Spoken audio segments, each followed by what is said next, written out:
We are reading, I guess it's kind of the final chapter, but it's really the afterword called Not Alone.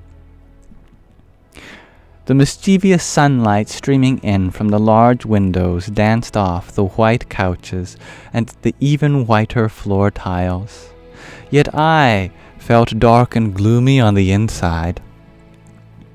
Exactly 1 year after Swamishri had passed on, I was at an airport lounge in Cairo awaiting my flight back to New York.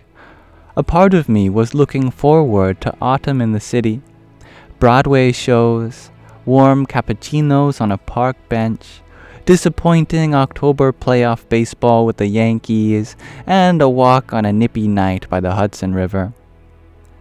Another part of me did not want to leave Egypt. My time exploring the North African nation was rewarding, but I was more attracted to the idea of moving than I was to staying in Egypt.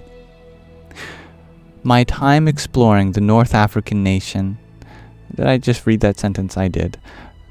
Sorry. Something from within compelled me to take off for somewhere else, for elsewhere, as soon as I landed in New York, not because I had somewhere specific to be, but because I did not want to stop running. One often runs when one does not know how to stand still, how to be alone and at ease with one's thoughts. I was still running from the idea of forever being away from my guru. The last year had been difficult. Pramukh Swami Maharaj had left his mortal body on the 13th of August 2016. Mahant Swami Maharaj, his successor, had seamlessly transitioned into the role of president and spiritual guru of the community. Several religious leaders and Indian politicians had directly reached out to me anticipating a power struggle or at least a rocky transition over several months. Would the masses accept a new, reserved, elderly guru in place of a charismatic one who was so deeply loved and admired by 3 generations over the last 65 years? Hello, Ash. They did, and with ease. At a personal level, it was easy for me to accept the new guru, but I felt lost for another reason. Towards the last years of Swamishri's life, I had turned to Mahant Swami for spiritual advice and comfort. He graciously accepted the role of a spiritual mentor and guide within my life. He often reminded me that he knew me since when I was but 5, and that he was my friend before anything else. It was the sign of another humanly divine guru who could teach, play with, love, and serve God's creation. As Swamishri's successor, Mahant Swami Maharaj had become equally occupied with the spiritual and administrative duties of the community, and thus difficult to access. I could not just walk into his room like I used to, and understandably so. For the first time in my life, I felt as if I was without my guru, my mentor, and now one of my closest friends. I felt lonely, especially so on the 1-year anniversary of the passing away of my guru. In Cairo, I was physically distanced from the community.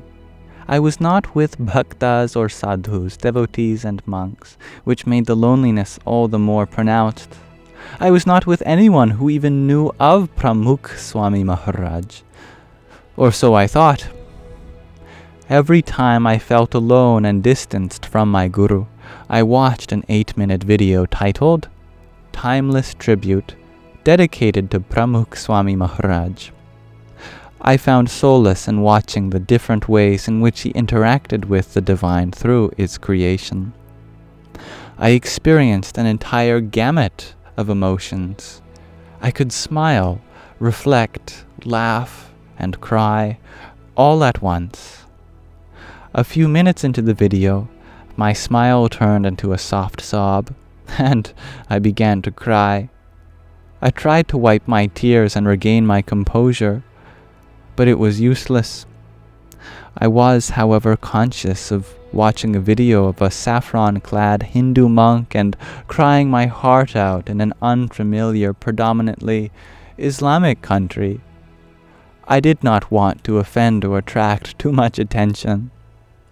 It was then that I noticed someone standing over my shoulder and watching the video with me. I saw a tall, burly, elderly man clad in a dishdasha, which are white robes worn by Emirates.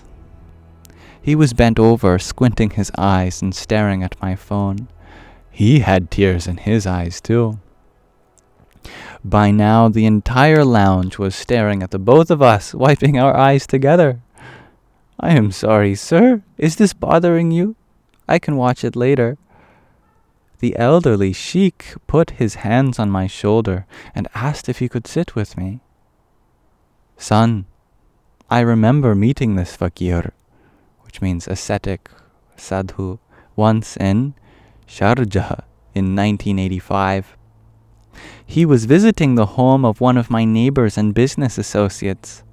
I attended as a formality, but something about him compelled me to sit with him.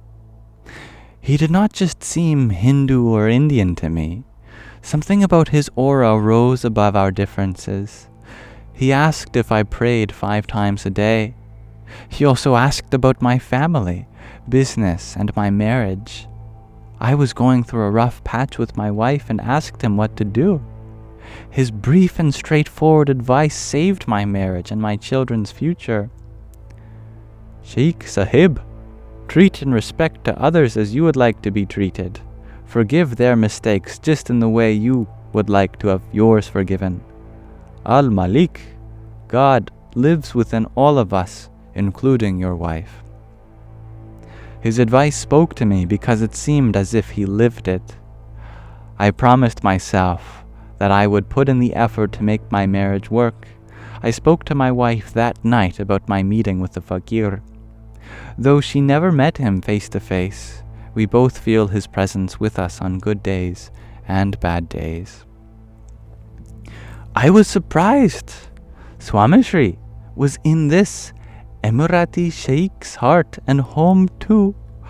I asked him why he was crying while watching the movie with me. "When I saw you crying, I walked over to see if you were okay." I could not hold it in either after seeing his familiar face. I assumed that you were crying because you missed him. "Can I still meet him? My marriage, my family, and my children thrived because of a Hindu fakir I had only met once for a few minutes." I told him that Swamishri had passed away exactly a year ago today. He leaned over and held my hands in his large palms. "Son, tell me something about him that I do not know. I feel as if he were here with us today." I told him about Swamishri's special power to love and serve, to make someone feel wanted. "Shaikh, he loved in ways that helped others learn. Do you have time?" I shared with him the 3 personal incidents that I recounted earlier in this book before sharing one of our last lengthy phone conversations. I was in Ahmedabad creating online content for the community. Swamishri had been in Gujarati for several months now, but I had not managed to go for his darshan during his stay in the villages of Bauchasan or Sarangpur. He had noticed. It was about 8:30 p.m. I had just finished dinner with the monks and was sitting with my mentor Ishwar Charandas Swami in his room. My phone rang. I silenced it without looking. It rang again and again. Some of you might remember these are words from an earlier part of this book. I glanced at my phone to see it was a call from Swamishri's personal attendant, Dharma Charandas Swami. I picked up. Swamishri was on the other hand. "Jai Swami Narayan Yogi, I have been thinking of you. It has been several months since I have seen you. Are you okay? Where are you?" I am in Ahmedabad, Swamishri, with Ishwarachananda Swami.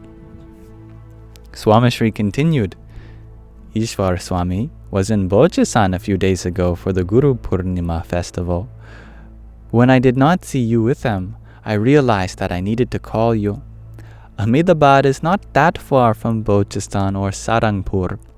I have been there. I have been here for 3 months. Why haven't you come to see me? You did not visit your Guru on Guru Purnima. Were you mad at me? Offended? Kai ochu avyu che? I know we did not get to spend as much time together. In Mumbai, please do not take to heart the restrictions and those who enforce them. They are trying to keep me healthy. I have told them several times that meeting bhaktas and satisfying them will keep me healthy. They are doing what they think is best. Besides, we have spent so much time together. You can relive those moments for the rest of your years. No, each one in a different city, country, and memory. I was astonished that Swamishri had noticed my absence among the tens of thousands at the festival. Swamishri, I am not offended or upset with you or anyone else. What right do I have? You are my Guru. I have just been writing. Please stop apologizing to me. I do not deserve it. You have done so my whole life. In that case, come for darshan. There will come a time when darshan may not be possible, when a viewing presence is not possible. Your Bappa, Father, Swamishri, won't be around forever. Live these moments so that you can relive them later. Again, I am sorry, Yogi, if you felt alone when you were in Mumbai. Please forgive me. I apologize on behalf of all those safeguarding my health and schedule. But remember, our connection is personal. It is beyond facilitators. This is the story he was relating to the Sheikh Sahib. I started to cry, Sheikh Sahib. This was the 4th time my Guru was apologizing to me. And for what? Because I had failed to go for his darshan on the day that disciples venerate their Gurus in the Hindu tradition? Because I needed to work on my ego and expectations? I continued to weep silently on the phone, and a few seconds later I could hear Swamishri gently sniffle. Both of us, Guru and disciple, teared up together.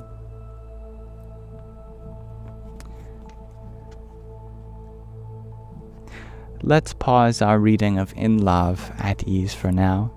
I think we can sneak in one more part as we conclude next time with the afterword. So I thank you for listening. And did I forget to have the cover showing? I think I did.